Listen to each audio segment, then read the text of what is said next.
Tomorrow is going to be a tough night for Coloradans to be without power in the foothills, and the power company is doing it on purpose. I like to keep the temperatures in here at least in the upper 60s, if not higher. Rudy Giuliani's trying to get out of trouble in a courtroom in Colorado, saying that he had to make unproven claims of election rigging as hair dye dripped down his face. This is real.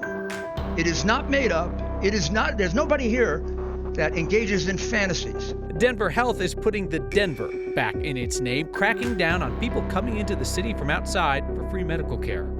And the 403rd edition of Your Good News takes us to West Colfax as it gets greener. My good news is we planting plants in the neighborhood, making the neighborhood nicer. All that tonight on Next. It's sweater weather. Time to turn up the heat, unless you're a United Power customer southwest of Boulder. Tomorrow night, coldest night we have had for months, is the night the customers there will be powerless. Now, even though this is not Xcel Energy's territory, Xcel is the reason the power's going out on the first real cold night. Marshall Zellinger explains. It's time to snuggle up. The temperature is finally going to drop enough where heat is needed. It's going to be a chore for me to keep these guys at anything remotely close to the temperatures they're used to. These guys are the lizards, turtles, and snakes at Nico's Reptile Rescue in Coal Creek Canyon. Not everybody has wolves roaming around their house and rooms full of pythons and anacondas. No, we sure don't. But if we did, we would know they need heating pads and heat lamps. Most of them are in the 70s, 80s, and in some cases, the hot spots in their enclosures could be over 100 degrees. Temperatures that will be hard to reach when the power gets shut off Saturday at 11 p.m. Nico is a United Power customer in the foothills southwest of Boulder, but the power is getting shut off at Xcel's request. Unfortunately, Xcel Energy had made the decision that this needed to be done at the time frame that it is being done now. And so we are at their mercy to decide the timing of it. United Power's chief operating officer is powerless to this decision. Xcel provides the power through a substation in the canyon, which supplies electricity for United Power customers. The work is to connect a new three-way transmission switch that allows outages to be isolated instead of the entire canyon. The easy way to say it is that if the work doesn't happen, that in the future there will be an outage of some kind, one that we cannot predict and one that will actually put our members at greater risk. The outage, which is expected from 11 p.m. Saturday to 1:30 a.m. Sunday, is going to impact 5,000 customers. I know there's other people up here that are on respirators and CPAC machines, things like that. Having the power go off in the middle of the night is going to be inconvenient for them. We did ask them to move it to a different day. We did ask them to look at alternatives, and they came back and said it was not possible. In a statement, Xcel said crews will determine if weather poses a safety risk to delay the work. But right now, the power and the heat lamps are still getting shut off. I'll do what I have to do to keep my animals safe, so I'll be up as many hours as I need to run my generator. That can't be good for the camera lens. United Power has notified nearly, 5,000 customers through email, phone calls, and social media. Last weekend, Kyle, those same customers lost power.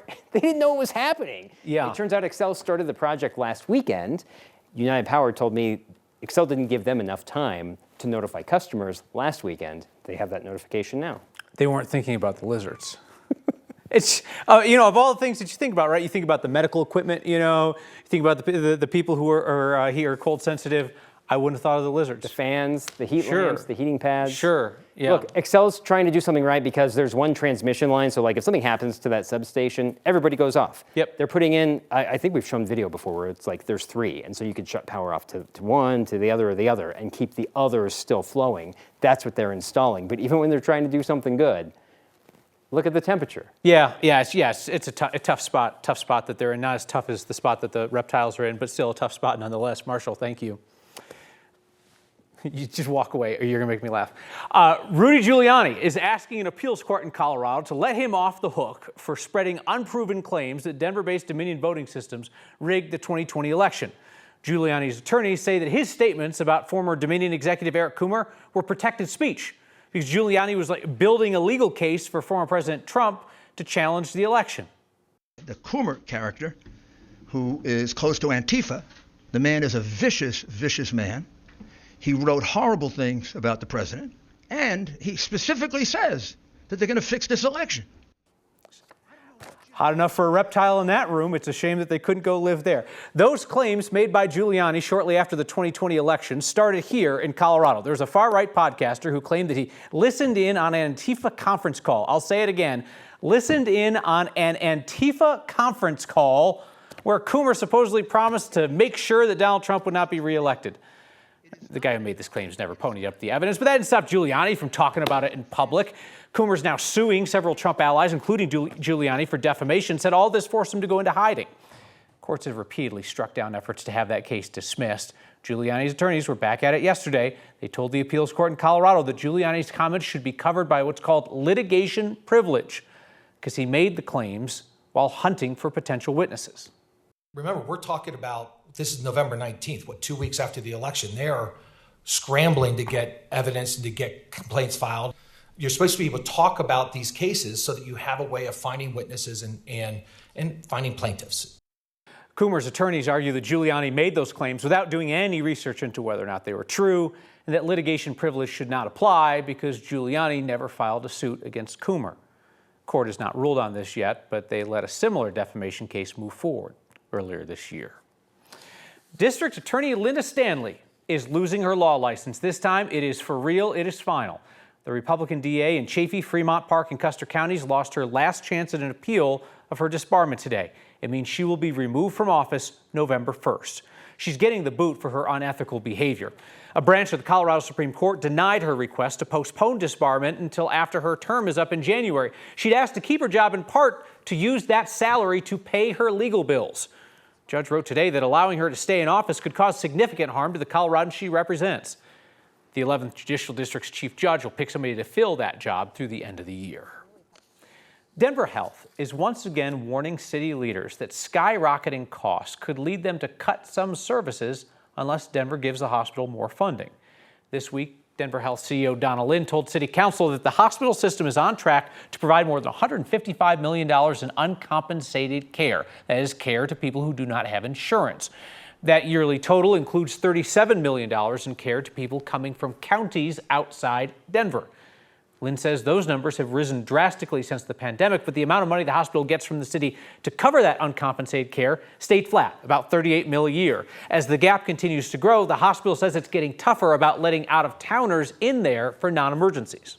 We've taken a little tougher stand when it comes to non-emergency care for people that don't live in the city.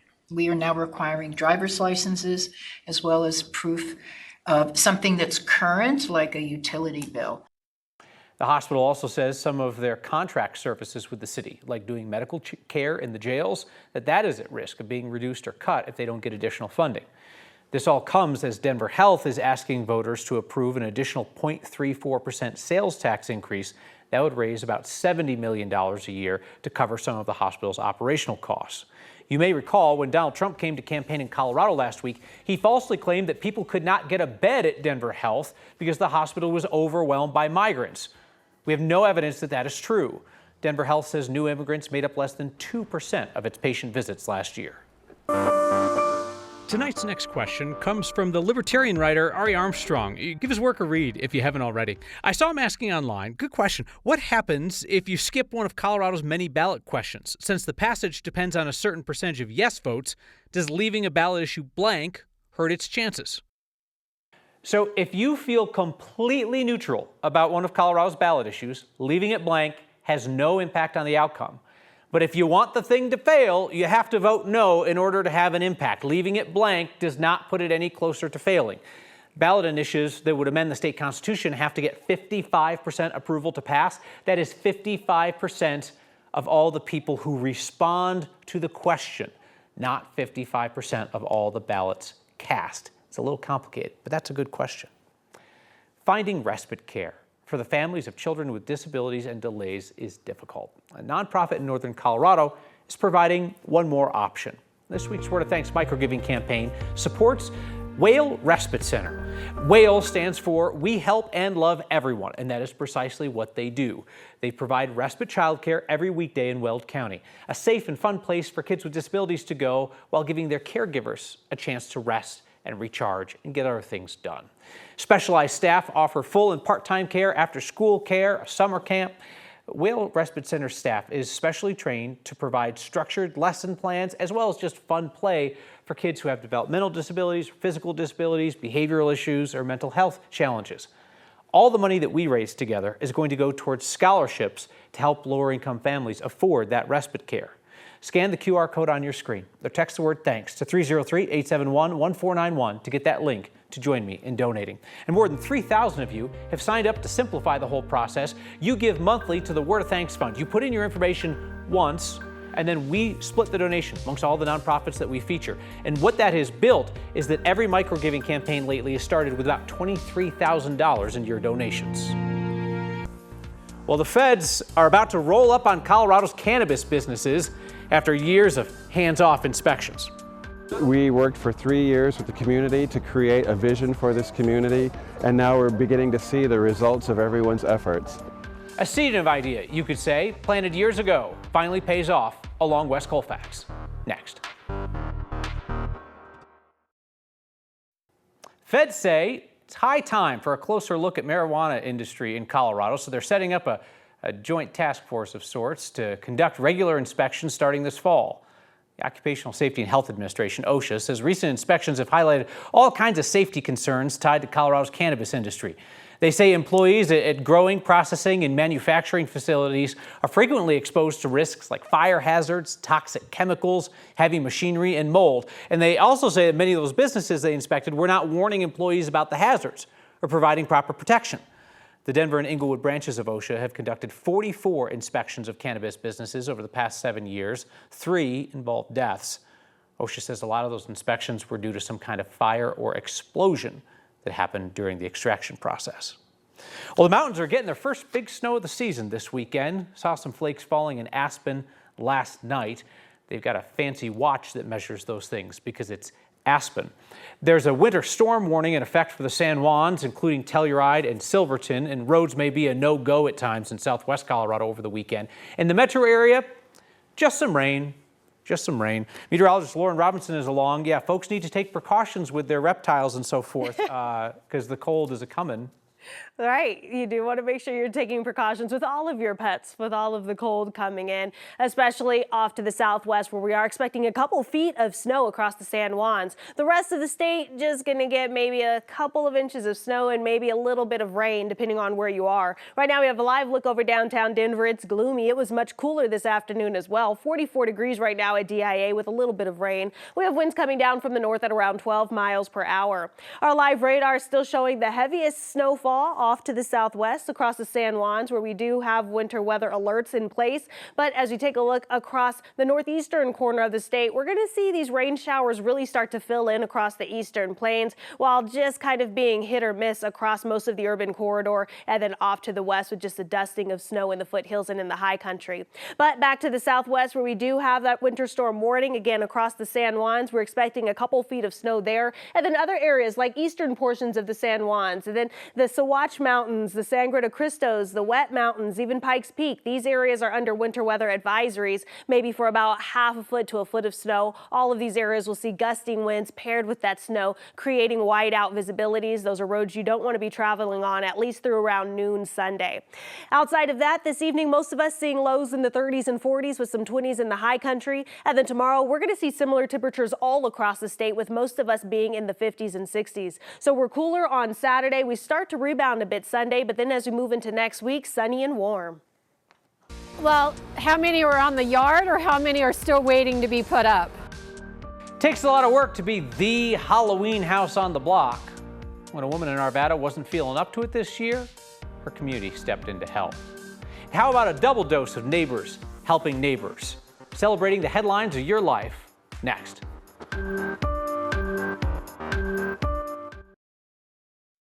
Even with the cold coming, this is still a great time of year to plant a tree or shrub. And we saw volunteers out doing that in the West Colfax neighborhood. So we stopped to ask our favorite Friday question. What's your good news? My good news is we're out this morning with a bunch of community members working on a project to get some green infrastructure in the west area, specifically West Colfax. We're here at West 14th and Lowell, one of 2 intersections that are going to be getting some native vegetation and stormwater capturing plants and trees. I've worked in this neighborhood as a planner, and we worked for 3 years with the community to create a vision for this community, and now we're beginning to see the results of everyone's efforts, and this is great news. My good news is we planting plants in the neighborhood, you know, making the neighborhood like nicer. And these are some nice looking grass too. It's blue, not green, so like that's how you know it's good. Our good news for today is that we get to plant a lot of amazing grasses and maybe trees to help beautify the area, and we'll get to see that work and that progress in a couple of years. I'm from Denver. I was born and raised, so like it feels good to like just come out here and help out whenever I can. It's really important to create thriving ecosystems even in these little spaces by the road. I think once this is finished today, this is just the start. Hopefully this will be an impression that people want to see in other parts of this community and really throughout the city of Denver. Whenever you can, plant some plants. I love that. Whenever you can, plant some plants. Yeah, I'm always telling my wife that. She says you have enough. How about an extra dose of goodness, right? Neighbors in Arvada put in a hard day of yard work bringing Halloween to a neighbor who had always brought it to them. Each year, there's a house on Harlan Way near 76th and Sheridan in Arvada. Spookiest house on the block. Amber Klein puts out dozens and dozens of decorations for the hundreds of trick-or-treaters who come to her house. But this year, she's going through treatment for advanced breast cancer, chemotherapy, and just didn't have the energy to put up the usual display. So her neighbors did it for her. You know, all these people are thinking about me and supporting me, and it's amazing. I hope the community, you know, blows her mind with lines down the street. Amber said she had about 500 trick-or-treaters last year, hoping for even more this year. We are back with your feedback, whether it's about sweaters or lizards or anything else, next.